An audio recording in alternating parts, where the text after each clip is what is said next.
Hello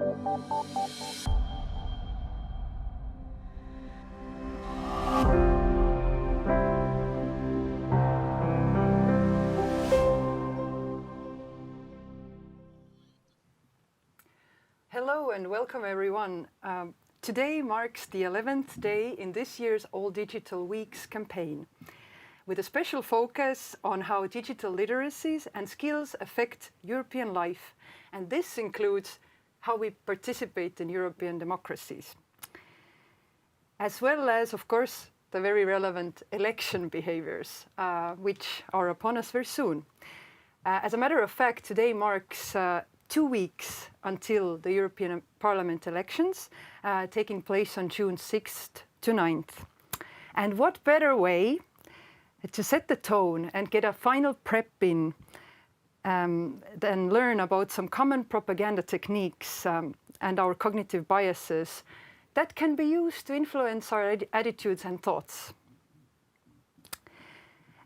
Today, we hopefully can give you a little bit of an input on these things so that you are better prepared to go to the ballot boxes, and so that you can go to the ballot boxes in a way that you don't fall prey, or at least easily fall prey to political campaigns, which are very active now, as you may have noticed. So to explore this stuff together, I have the honor to introduce to you a media literacy expert, Murumaa-Mengel.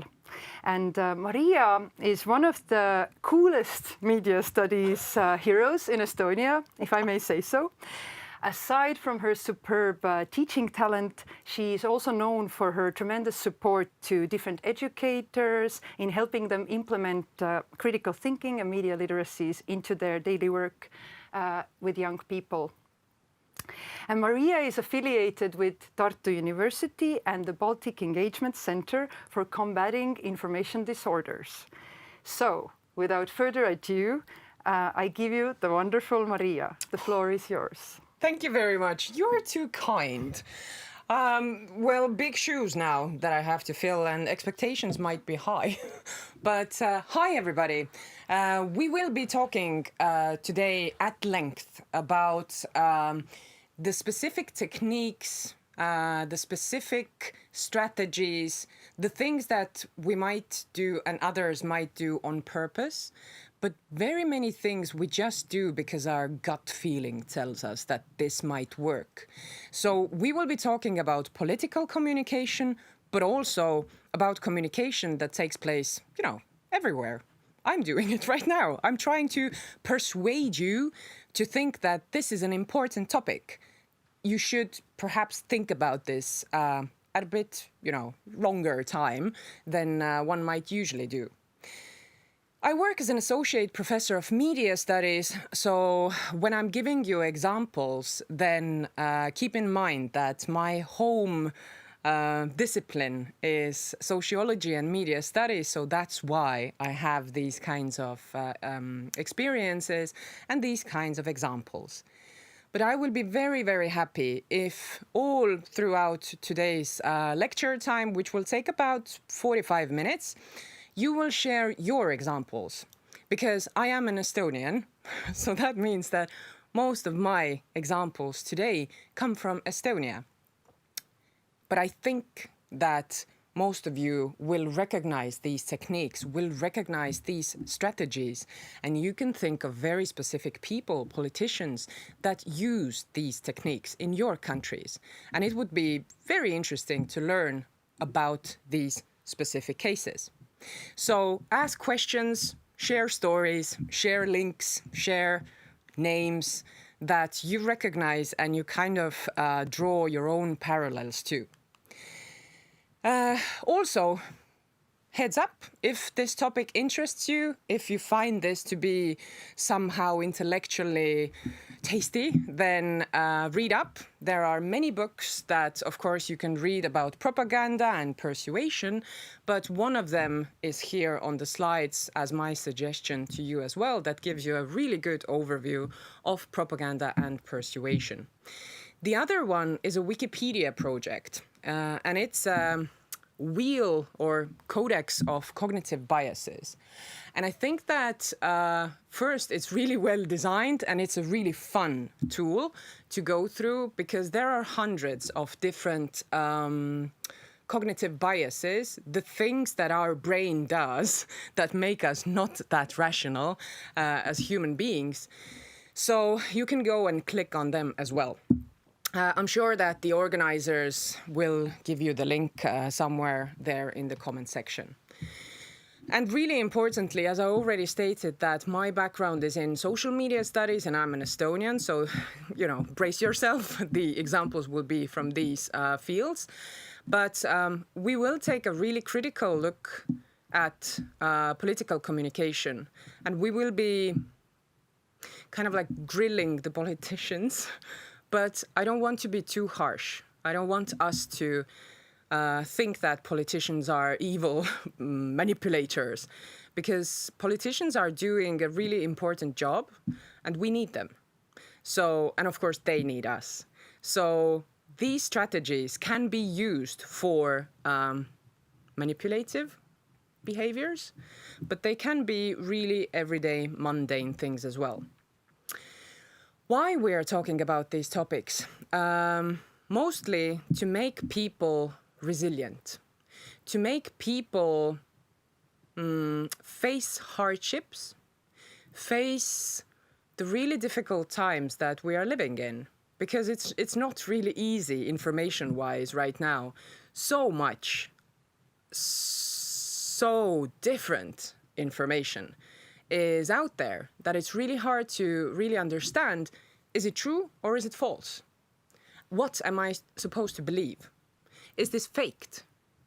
Is this authentic? Am I being lied to? So more likely than not, you are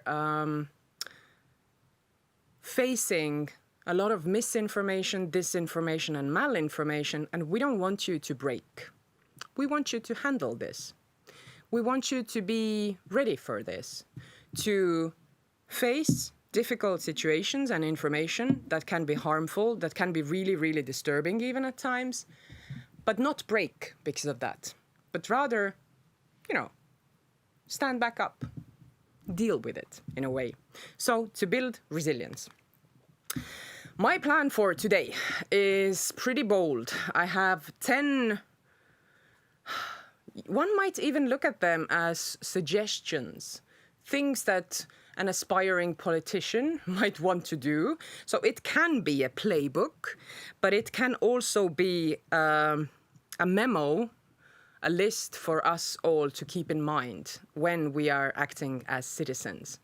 We will be talking about 10 different suggestions, techniques, aspects that can be used in political communication to draw attention, to nudge people towards certain attitudes and behaviors. And within them, we will talk about some cognitive biases, some specific techniques from rhetorics and demagogy. So from persuasion and propaganda as well. Let's get going. Rule number 1 for political communication, but not only. It's also relevant for financial communication, it's relevant for organizational communication, for influencers, for educational structures. It's important for, most brands and people and organizations, is to stay in the picture, to stay relevant, to be visible and to be recognizable. So I have here on the slide a picture or a couple of pictures, screenshots from an Estonian politician who is doing this, I would say, relatively well right now. He's trying to engage with the younger audiences, which means that he's very present on social media and he's constantly posting about political stuff, about, calls to action, vote for me, for example, but also here I am just hanging out, here's my cat, here I'm doing yard work and so on and so on. So about really like normal, mundane things, but also political things. And it can be not just social media, it can be traditional media as well. The same politician is here on the other picture dancing. Most of the countries, I think, have some form of dancing with the stars, which is, where famous people go and dance. So this politician got some publicity from that as well. Why should a politician stay in the picture? Why does it work?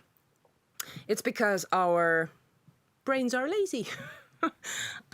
Our brains work in a very specific way. If you want to know more about this, then perhaps you already have, but if you haven't, then Kahneman's book, Thinking Fast and Slow, is somewhat like a Bible nowadays. Everybody is referencing to it, so you can learn about this as well. Take it as a reading suggestion. But to put it really shortly, our thinking operates on two levels, System 1 and System 2. So System 2 is this rational, problem-solving, slow thinking, analytical thinking, where we really, really pay attention to the details. But System number 1 is quick, almost like automated. We don't think about all the tiny little details that happen to us every day. We go through every day semi-automatically. So we make these micro decisions all the time without actually thinking about things. So this is called the kind of like the fast system, the fast thinking. And if a politician, a brand, an influencer, a singer is constantly available to our brains via social media feeds or advertising or in different reality shows, then our brain has easier access to that person or that organization or brand, because we remember things that are familiar, available, more readily available. And furthermore, if they behave like Jüri Ratas, the person that was on the previous slides, then we form sometimes parasocial relationships with them. Which means that if they show us the everyday life, the struggles, the crying kids and I don't know, cat problems, that they have to take their cat to the veterinarian, or they have to chop trees, or, like whatever people do, then we might bond with them psychologically in a way that feels real to us. And that's why it's called parasocial. It feels like a social relationship, when in actuality it's not. Jüri Ratas doesn't know who I am, but I feel like, okay, so how is he doing today? Like, what happened with the cat? Like, did they get help? And I'm drawn to this content, and I want to know more. So that's why being in the picture constantly might be an advantage. If you want to know more about this, then you can go to Wikipedia, because no Wikipedia shame here, and you can check out availability heuristic. It's this longer explanation of why this works. Also, not only these kind of innocent-looking strategies are built on this, but also tiring people out. So one very specific propaganda technique is ad nauseam, which basically means until vomiting or until you're feeling sick of that. And it means that people and politicians and political parties repeat certain messages until, everybody is kind of like tired of them, but everybody is also super used to them. So they become a part of the language, they become a part of, our knowledge about the world. Like, everybody knows that it's, make America great again or something like this. So it becomes like almost like a natural sentence. And if you want to be a troll about it, then you can use the same thing, repetition all the time, repeating one message as sea lioning technique. So sea lioning is a technique that is being called out as a trolling technique, where people who have malicious intent go online and they pretend to want to know more. They pretend to be sincerely interested in something, but they ask over and over and over again the same really, really base level questions. The aim is to tire out the other side, to make them go, ugh, I can't answer the same question over and over again. Like, why won't you Google that? And then they can say, wow, you are touchy about the subject. I'm just asking questions here.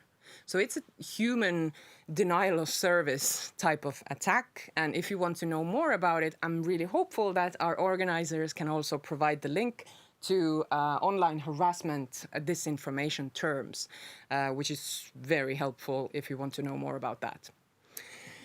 But back to influencing techniques as strategies. These days, there is more and more talk about influencer culture moving beyond influencer scene. And what that means is that the things, the practices, the behaviors, the logics of influencers creep over to other professions and life spheres, which means that doctors cannot be just doctors anymore, but they also have to do things that are similar to influencer practices. They have to, for example, spread information about medical decisions. They have to fight disinformation. I have some examples here as well, but they are all Estonians. But for example, we have Piret Rospu, who is a family doctor, essentially, who has done amazing work for the past few years on social media, doing influencer things, fighting for accurate information on social media. Or politicians. I don't know. Politicians can't do their work. Well, they can, but they are better at their work if they have access to social media platforms. If you want to be an artist and create beautiful ceramics, for example, you cannot just do the ceramics anymore. You have to post pictures about them. You have to show the background. You have to show how something, flopped and it didn't work. You have to create this influencer-like content there. Or if you're a police officer, Maarja Punak is our superstar in Estonia, then you have to do police work, but you also, if you choose to, and if you want to embrace the influencer creep, you also have to do influencer stuff. And so on, so on. Teachers, lawyers, veterinarians, scientists, we all kind of have to adapt with this system. So from this framework of influencer creep, I have brought out points 2 to 4 as 3 main characteristics of influencer creep as a process. Like what do these people actually do then?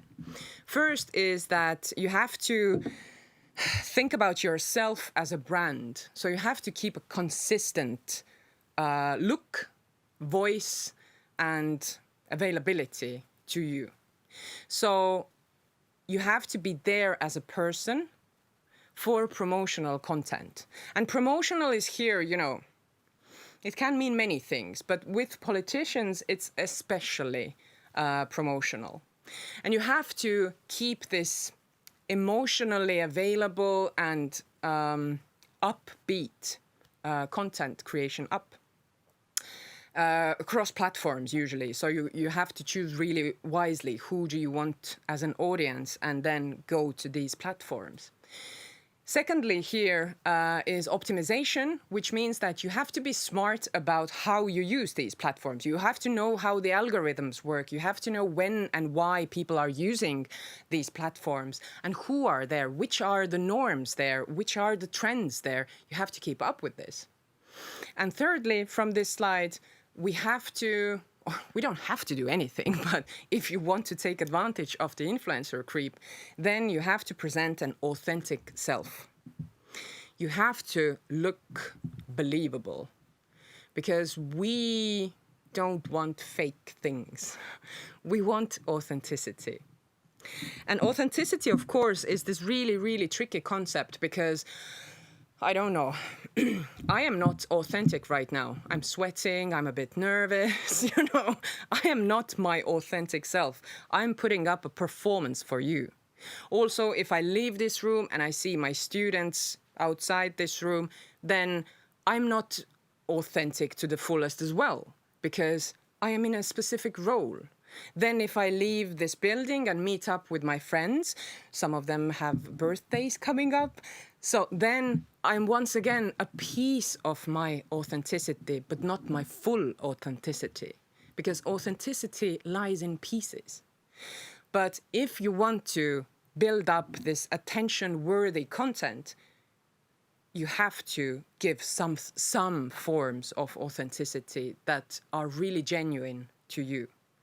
And we see this when politicians are showing their soft side, when they are, just taking their mobile phones or, smart devices, and they are just like taking us on this stroll, and they are talking about their frustrations, about like why some bills are not moving fast enough, or they are showing the human side of them. Often it's really authentic. Sometimes it's performed authenticity.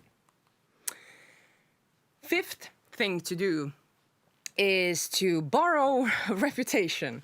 And this is really widely used, that we try to profit from others' good image, others' good reputation. It can be a brand, it can be an event, it can be a symbol, it can be other people, it can be famous people, anything that has a good reputation that most people like, and they kind of associate good things with it. So here on the slide, we see a picture there with the yellowish tones that is from the Eurovision this year. Estonian performance was this specific dance that got quite popular, and we saw the same dance making an appearance also in our political campaigns. Here we see members of a specific political party who were doing their advertising via this dance, trying to look hip and young and up to beat. It can also feel really cringe, depending on the eyes that are viewing this. But once again, for some, it's cringe. For some, it's like, wow, they are keeping up with Estonian contemporary culture. And why it works? Because once again, our stupid brains, yay! But our emotions tend to spill over to the things that are like next to them. It's that simple. Sometimes it's called halo effect. So if a thing has a halo around it, others might be, getting some light from that, and we might associate the same things that come from this source of this halo with the things that are next to it. It's that easy. So we clump objects and elements and people together in our brains because our brains are, pattern-seeking machines. So halo effect can work within a person. So let's say that somebody is really, really beautiful. We, our little tiny lizard brains, usually think in this form. Wow, he's so beautiful, or she, or non-binary people, they are so beautiful, they must be good, too. Because so beautiful, it must be also a good person, because beautiful equals good. Quite similarly, if someone is in this, in-box conventional way looking ugly to us, we might assume that they are bad as well, that they have evil intentions, that they want to do bad things, and we associate, all these other things based on one trait. Sorry for the mic. So this is within people, but interpersonal communication-wise, we have seen this when politicians are posing next to musicians. Here we have our one of our younger generation politicians in Estonia, and also one of the most popular rappers of Estonia, Nublu. Here is something for the older generations. I don't know, of course, if you guys know it, but Estonians definitely remember Edgar Savisaar, who very often posed with sportsmen and singers and culturally important people, you know, kind of borrowing their glow, their positive reputation. It's not just all good things, because there is a specific technique that is called reductio ad Hitlerum, and it's being really widely used, and it means, well, reduction to Hitler. And that means it's borrowing reputation, but in the way that we don't want to do this. So if you associate yourself with people, organizations, practices that are not that good, or are not perceived to be valuable, I don't know, virtuous, you know, good, then your reputation might be damaged as well. So, for example, we might hear something ridiculous like, yeah, well, youth work is the road to the devil because, you know, Hitler went to the youth centers when they were a teenager. And you're like, oh my God, youth centers must be, you know, closed down because look at Hitler. So it's a really, really simple manipulation technique. When you associate something with something evil, then the first thing becomes evil as well. Also, if you're interested, then there is a thing that is called Godwin's law, which means that all discussions and all arguments end up with Hitler somewhere making an appearance. But borrowing reputation is at the heart of it, and it's getting used a lot. Once you notice it, you can never unsee it. You will start to see it everywhere. Halo effect is visible also here, where we have one of Estonia's rappers, Reket, and that was their kind of support campaign for Reform Party of Estonia. Kaja Kallas is their number one now, our prime minister at the moment. And here we see that Reket is saying in a video, I, for example, gave my vote to Kaja. And one might ask, how do we know which Kaja? Because we have several Kajas also. Well, Kaja Kallas is the most prominent one, but how would we know which Kaja to vote for, like Reket? Here we see that these colors give us the right answer, because it's designed with yellow and blue that has been the color combination for Reform Party. So whenever we see yellow and blue, we usually in Estonia think of the Reform Party. So these associations come really quickly to us. We recognize the specific yellow, the specific blue, and we're like, it has to be Kaja Kallas.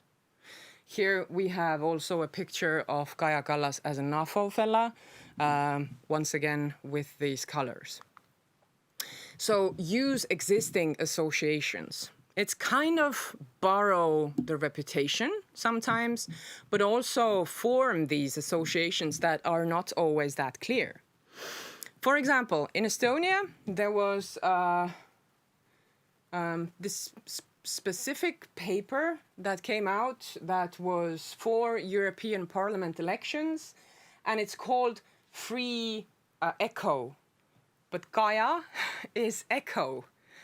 So it's this double meaning there. And also we can see that here as well, we see the yellow and the blue make an appearance. So it's this free newspapers, freedom of journalism, all good things that are associated with specific colors. I'm pretty sure that wherever you are from and you are watching us right now, you probably have a political party that relies really heavily on your national symbols.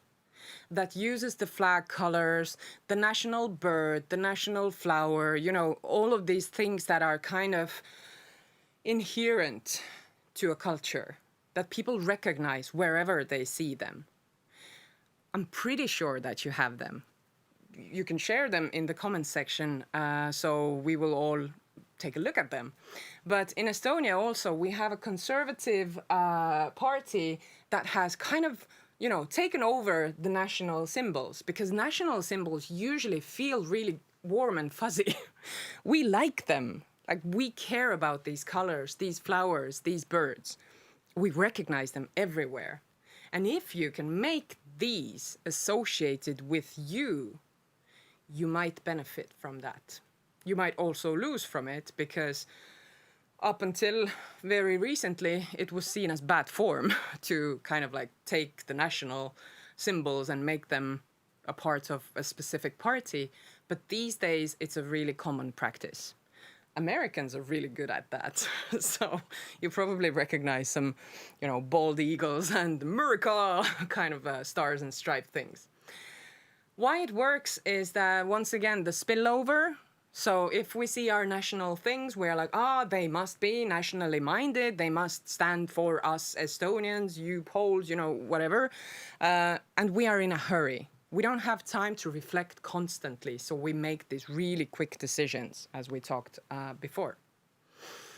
Now, seventh is a risky one, but within attention economy, where there is a really, really, really heavy competition over our eyeballs, our ears, our attention, anything goes.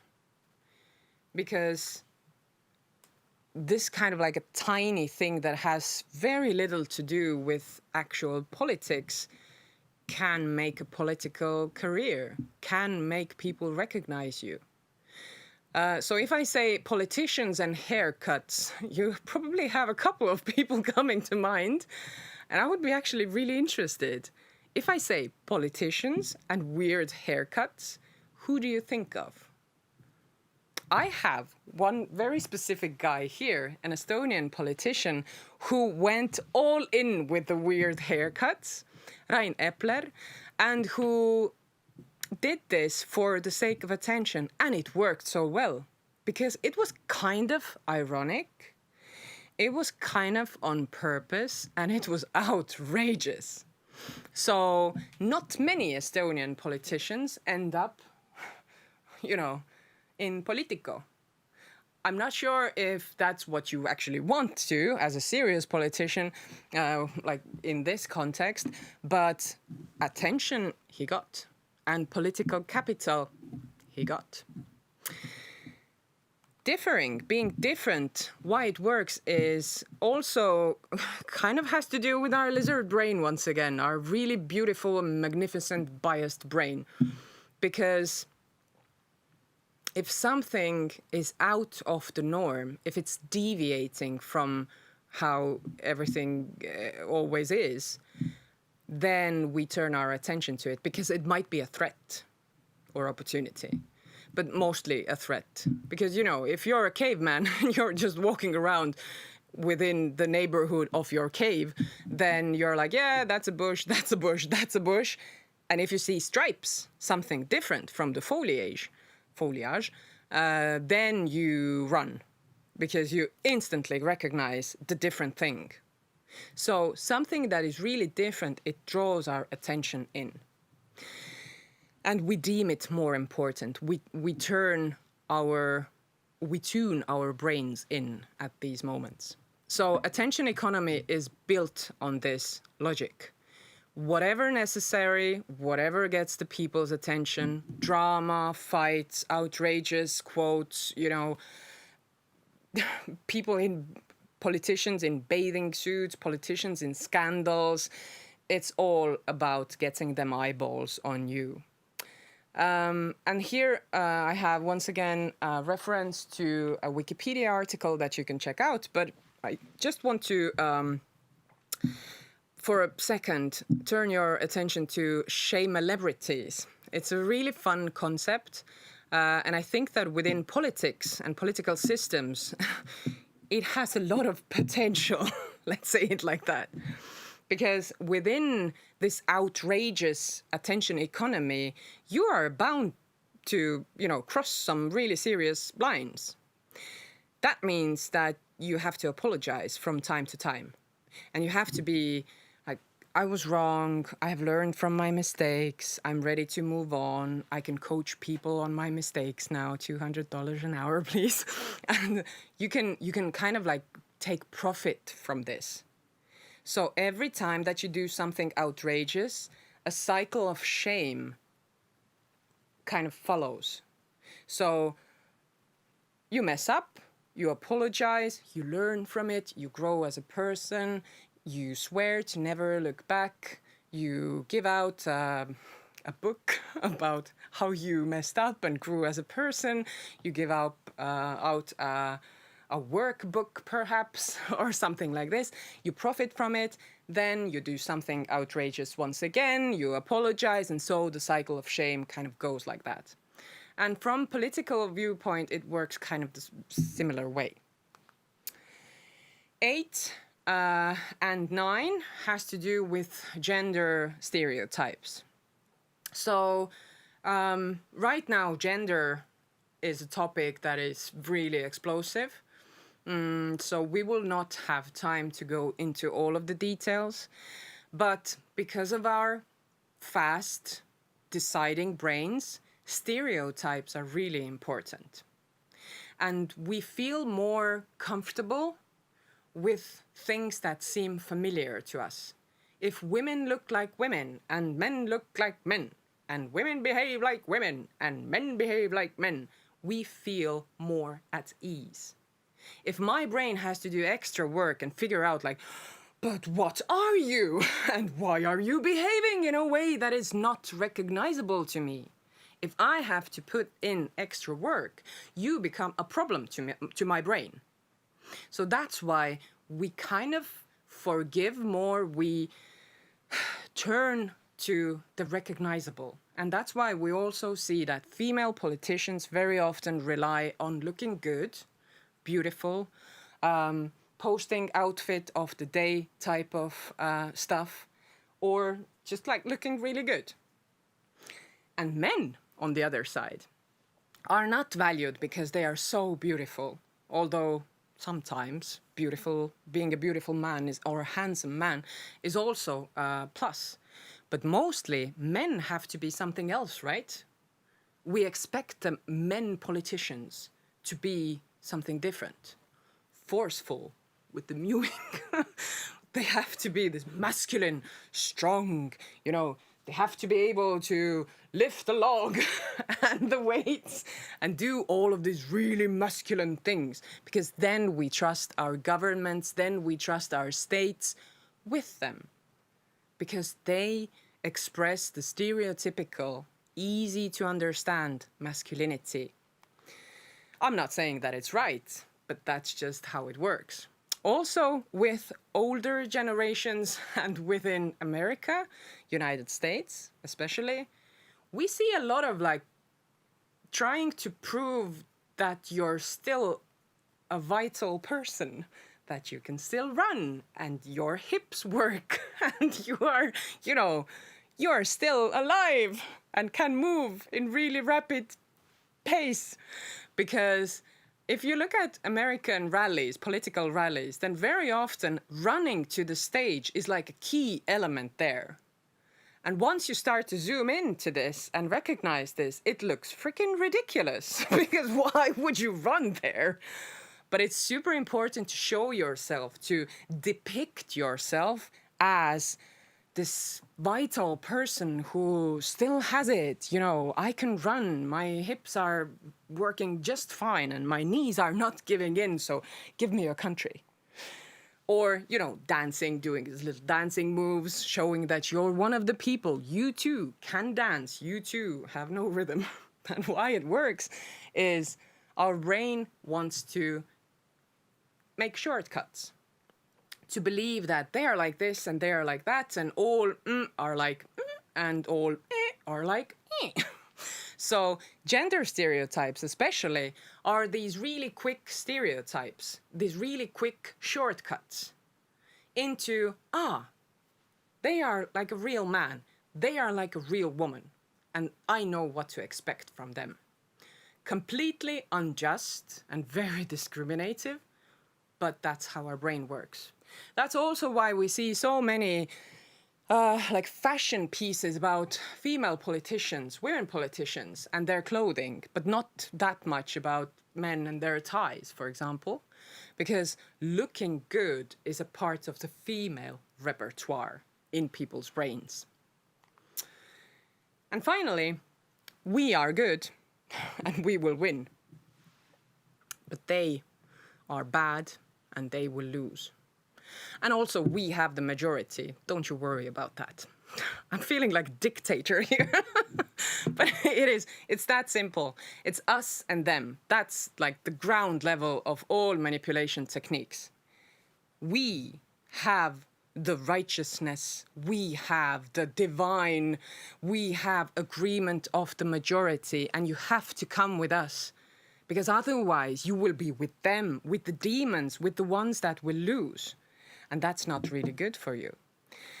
So very often we will see these kinds of election posters where the political party or the candidate is saying things like, with us, it's possible. With us, you will win. And then on the blue background, we love Estonia. There is always this quiet voice of them. With them, it's not possible. With them, you will lose. They do not love Estonia. So they try to convince us that we have to go with them because they are the winners and, they have the majority. I want to belong in a herd, right? I want to feel safe. So bandwagon effect, how it's being referred to, is built on this, that we want to go with the loudest band. We want to go with the biggest, group. We want to feel safe. We want to belong in a, viable group. So if everybody thinks like that, perhaps I have misunderstood something. We start to doubt ourselves. If 85% of people do this, but I'm not doing this, am I in the wrong? So that's how advertising works on us. And if you want to kind of make people erode from these groups, you divide and conquer. You take a whole, you take a really like a strong knit group and you break it up. Then, and that's like an advice to a dictator or like a really evil person, so please don't do this actually. But if one wants to make us weaker as a society, the first thing that they do is make us into subgroups that are doing a lot of infighting. That's what's happening right now with the Russian disinfo. That's what's happening whenever we see actors that want to erode trust in societies. They make us into tiny groups that are really angry at each other. So here's my suggestion to you. Try to become smart about cognitive biases, about how media works, how social media works, and try to take a moment when you're seeing these materials, when somebody's trying to convince you in something, try to remember these brain tricks, these things that make us biased in one way or the other. And then you might make better choices. And also, I'm hoping that you will feel kind of like you've learned something today. And you will be able to use this knowledge as well, because then knowledge is truly worthy. If you have any follow-up questions, I'm really happy if you email me. If you send some really fantastic examples my way, I'm also thankful. And now we can also take some questions.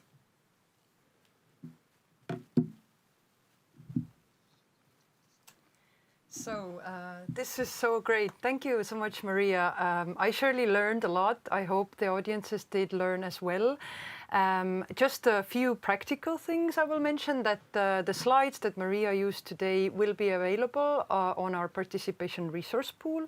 So you can find it there. Also, we have been adding the links to the chat, so feel free to check out all this awesome material and just up your knowledge and keep upping it. I know there's a lot of info, but this is, I think, fair to say that this is valuable info. So we are never ready either, because Exactly. you could learn for 10 years and you still need to keep up with all of the like recent things. Indeed, and I think that I mean, this just goes right along with the democratic life. You know, like we can't really think that we will be always, or like that we are just sort of at some point ready for democracy, Yeah. and then we can just rest assured that it will live its life and it will be viable for centuries. Yeah. That's just not how it works. Sadly. It's a trap. Exactly. It doesn't work like that. So again, as Maria also mentioned, please feel very free and encouraged to use the YouTube live chat to post your questions or write your questions in there. I will get them in my device so that I can ask them for you. Otherwise, you can also reach out to Maria or to us, for that matter, at participation@saltoyouth.net if you have questions later on, and I'm sure Maria will be kind enough to provide Absolutely. a written answer, hopefully. But since we are waiting for the questions from the audience, I have prepared some of my own. So while you are typing, hopefully, I can warm up Maria a little bit and ask her a few things. I'm so warm already. Yes. Yeah, it's a very warm day here in Estonia, in Tartu specifically. But first of all, I was wondering, Maria, what, in your opinion, might be the most dangerous propaganda technique or manipulation technique, or even a cognitive bias? You can pick whichever one you want to focus on. I've been asked this question before, so I have an answer ready. But it's kind of like my gut feeling. It's my personal thing. I get very anxious around tactics and strategies that are built on scaring people, making people feel really scared of the other, or just frightened as a whole. And that's not the fact that, you know, being scared feels really bad, but it's because when we are scared, we become so easily manipulated people. So it's very simple to take away our agency, take away our rights, you know, just kind of force us into these social hatred relationships that we might not actually ever end up with naturally. But because somebody is strategically making us scared about certain topics, we start to do evil stuff to each other. And we choose our, you know, leaders as our leaders, people who probably shouldn't have to be near power. Yeah. So things that have to do with scaring and frightfulness are the for me. Yeah. And I think I would totally agree with you. I find that's also because fear takes hold of us so much and makes us do completely crazy things and makes us think in a crazy way. And we've seen that happening throughout history as well. And we have a really scary time period that we are living through, and it's not, you know, the first time in history, but it feels like the most important time in history because we are living it. So it's very easy if you have like multi-crisis going on, you know, COVID-19 follow-ups, then we have the global climate change, we have the Russian threat, we have, you know, several crises at the same time, financial crisis, so on.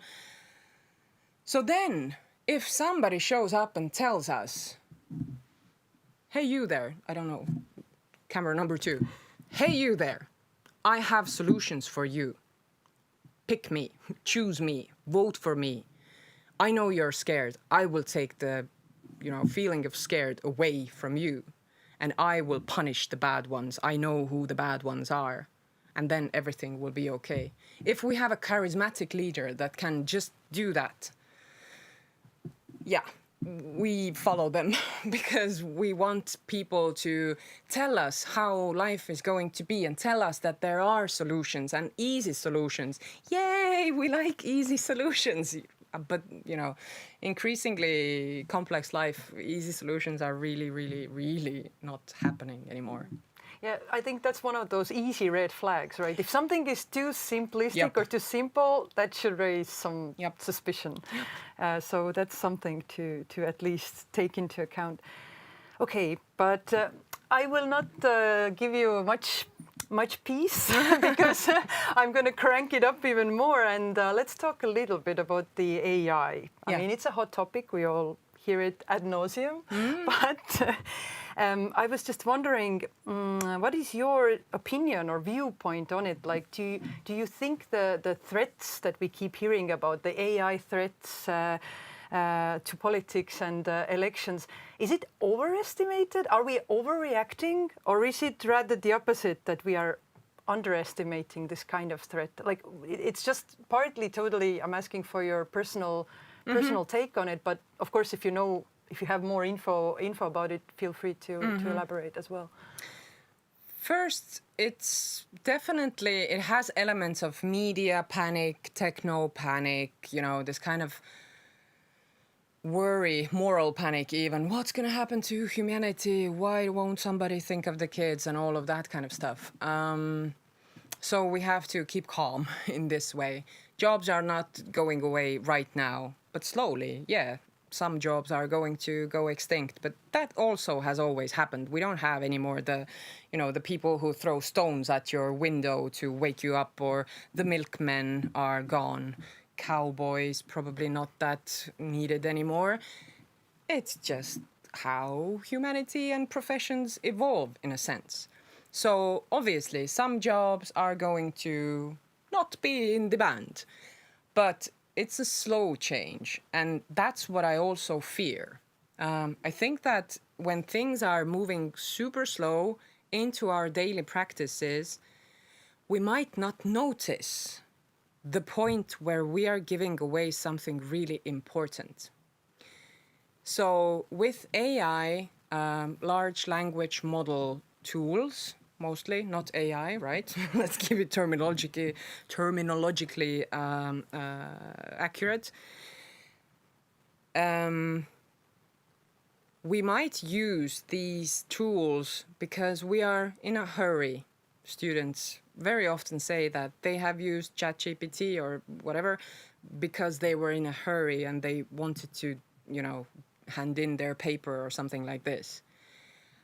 But once you have done that and seen how easy it was and perhaps even gotten an okay grade for it, it's very hard to go back to actually, making these mental muscles work, because you've seen how it works, how it could be. And we are really lazy, or like energy efficient, as one of my colleagues said. We are energy efficient beings, so why should I do all of this horribly harsh work and really hard work of thinking if I can just do a really good prompt and then take what the machine gave me? I'm probably not going to write it any better at certain points, so why not? And that's what I fear, because think of the absurdity of these situations where, for example, a teacher in school and a parent at home, they have some kind of a conflict going on regarding the child. And the parent is really angry and they don't want to write an angry email. So they go to ChatGPT and they're like, I want you to write me a polite letter to the class teacher regarding, maths or whatever, and just like tell them in a really nice way that they're being assholes or something like this. And then they send the letter that came from ChatGPT that is like round and nice and kind of like uncancelable.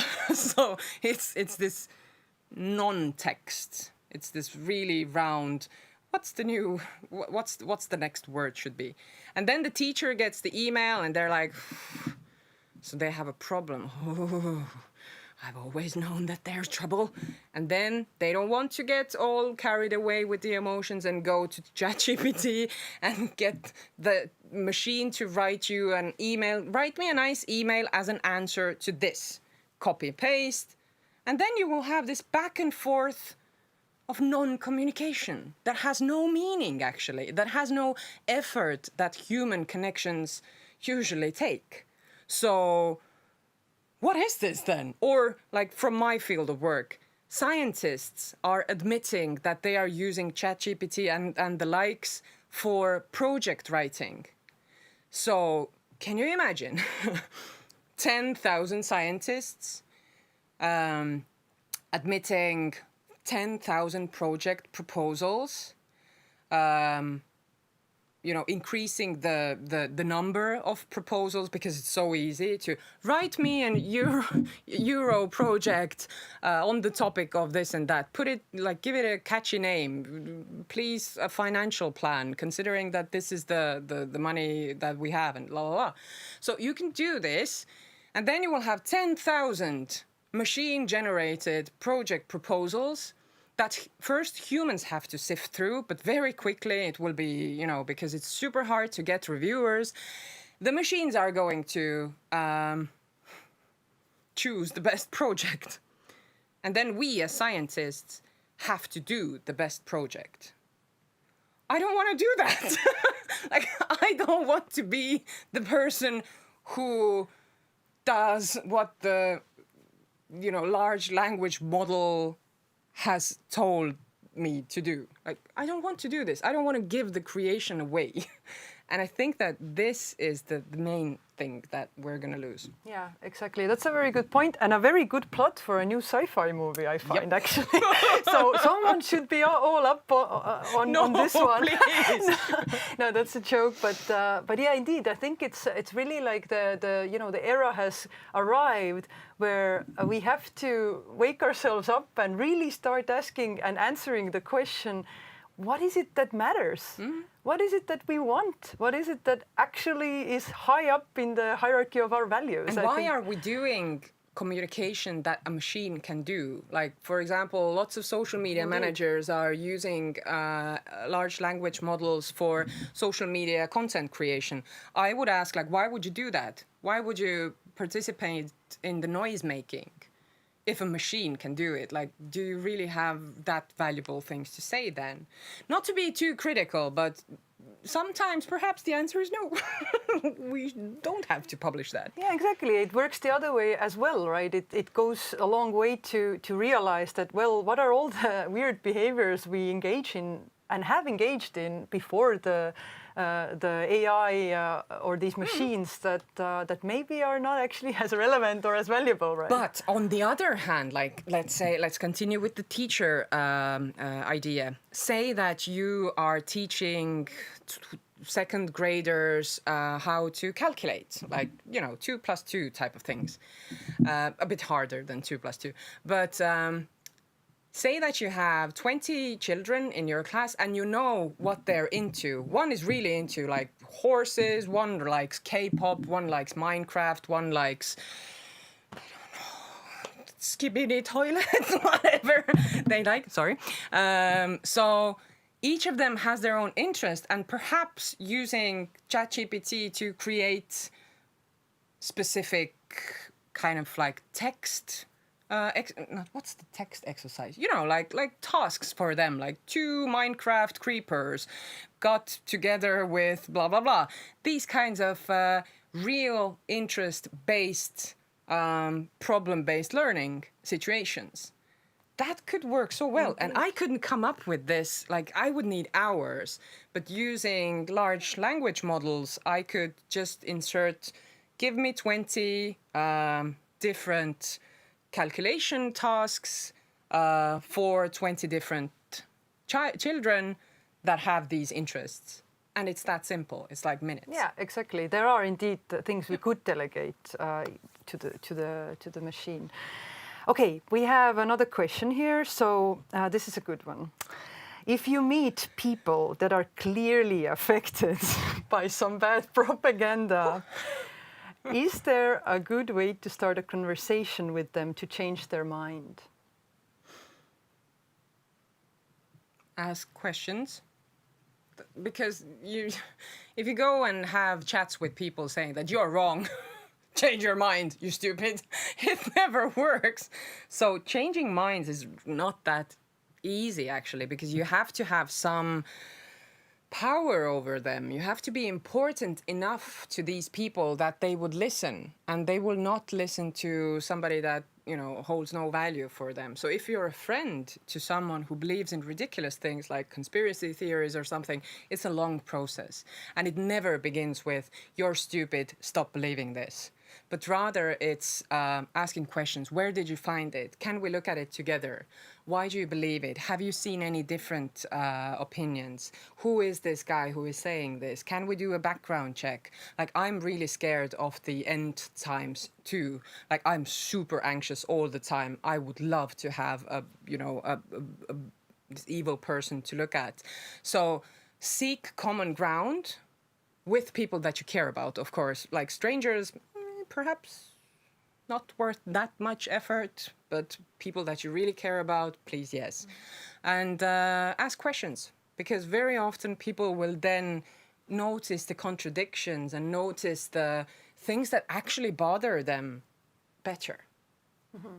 That's very good advice. I might add that I guess also we often forget the importance of formats, or like the sort of environments or contexts in which we have such debates. I mean, we all have seen how it escalates very easily in a Facebook commentary section versus when you meet someone face to face. It's really easy to dehumanize someone when you don't see them, and you don't see the body, right? It's the whole embodiment idea there that is actually very crucial as well. And we become these caricatures, these cartoon people that are only this and nothing else. Like, they are vaccine hesitant. The constructed enemy. But they are so much more. Like, they could do a lot of like good things, or they are voting for the party that I hate. Like, they are so much more. They usually have so many different layers that we forget when we see only that part on social media, that they, at this instant, they say something about this specific topic that is really, really dividing for you guys. Yeah, thanks for that. I was wondering, Maria, you are a big advocate for the know thyself ground rule, right? Which is also, to a large extent, what you've been talking about today. In a way, you've given some specific examples of how our beautiful, flawed minds operate, and let's say that living with such a mind starts from knowing it, right? Mm-hmm. I think that's what the know thyself stands for here. But you've also said that, especially in relation to media literacies, this ground rule has a kind of a special importance. And furthermore, I think I've also heard you say, you say so many things, but they're all great things. But I've also heard you say that, media literacy really, in its core, is a skill set that helps us make just better choices. Mm-hmm. As broadly as that sounds, that's, I think, really what you meant. Mm-hmm. So now, if we think about the context of elections, you know, we choose someone to represent us. We choose a politician. There's a choice to be made. So do you think, should we assess that politician through the critical thinking based on their specific elections campaign? What we see in this sort of a limited time frame, it's especially targeted, using all those weird techniques, or should we rather look at the political party's program, what the politician, the party of the politician we consider electing? Or should we look at the character of that politician, sort of more broadly? Who is this person in front of me, in a broader sense? Or is it something even totally different than those options? Or is it a mixture of them? Like, what would be, you know, your advice, like, based on your knowledge and your experience? what would you advise? What's the most the best approach maybe? The best approach would probably be to learn a couple of years of decision making on the European level, then on the local level, then all the nitty-gritty details and the history of political parties and how it works in political systems in transformations. That's not going to happen because, energy efficiency of us. Obviously, it's wonderful if you find yourself motivated enough to, for example, start studying political communication or political sciences or media and communication or something like this, because then you can actually dive deep into these topics. But if you're just like a normal human being, and normal is not a label that we use here, but rather like just a word. If you're just a human being who is trying to make sense of this, then try to do some background research. Like just Google the candidate's name, see what have they been saying throughout the years. Like start from the human, because you are probably, it's very easy to get all discouraged and be like, oh, I'm not gonna even go and elect because I don't know. And political parties are so wishy-washy, and I don't know what they stand for, and it's super hard to navigate. So start from the person that you kind of feel like they are saying the right things and they are expressing it in a way that you can get behind, and you kind of enjoy this. Then go do research, see what they themselves say about themselves and see what others say about them, and then see if that's consistent. Does it look good to you? Does it suit you? And then perhaps a little bit of work about the party as well. Like, can you get behind these party line or the general ideals, the general ideology behind that political movement? Also, I'm sure that many countries have these voters compass type of quizzes or calculators or things. Try them out, play around with these things. Find out about yourself. Are you really that liberal? Are you really that conservative, for example? Just try it out. Learn about yourself and learn about the political parties and the political landscape as well. Because it is important. It might look like, it's just a bunch of, out of touch people somewhere, eating brunches and doing their political things. But in actuality, there is so much that is being decided on a really abstract level that then translates into really practical things like, are you going to get roads in your home village? Or are you going to get support for the youth centers?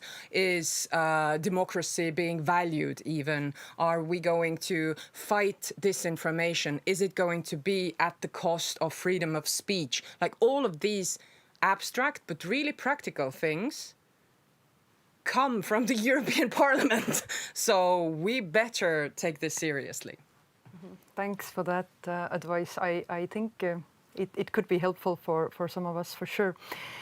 Following a little bit maybe along this legislative path that you mentioned at the end, I mean, just a kind of maybe a bit technical sounding question, but it's actually quite relevant and quite important, is that, political advertising is somewhat regulated, right? There's a time for it and so on. But do you think that it would be wise somehow to regulate it more? I mean, we saw some examples of basically political advertising, becoming or operating very similarly to any, anyone trying to sell you a product or a good in a neoliberal context. So this is why I'm asking the question, what do you think? Do you think we could benefit from regulating political advertising more, or rather this sufficient, this regulation we have now is sufficient, or should it be even deregulated? What, do you have there are many calls for regulations on various fields right now. We are begging our governments to regulate the platforms that are getting really greedy with our data. We are, trying to turn away from the freedom of the jungle that the internet has been. And I fear over-regulation, because with over-regulation, it hides. The problematic practices, they disguise themselves. They try to appear as something they're not. So probably the influencer creep will be like, how do you regulate this? If a politician is really popular and they have followers, then they cannot post for a month or 2 weeks, or like, how can others post about them? Can their wife post about them? Or can kids go up to that politician and make their own content? Or are we going to blur that? Or like, how does it work? And if we over-regulate something, then it goes, under the floors and into the black market area. But also, people start to speak in codes. So, this kind of wink, wink, dog whistle, I know I shouldn't, but type of things. And then it becomes so much more fuzzy and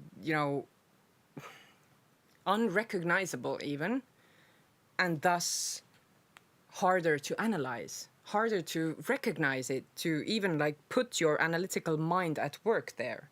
So I would say careful with the regulation, but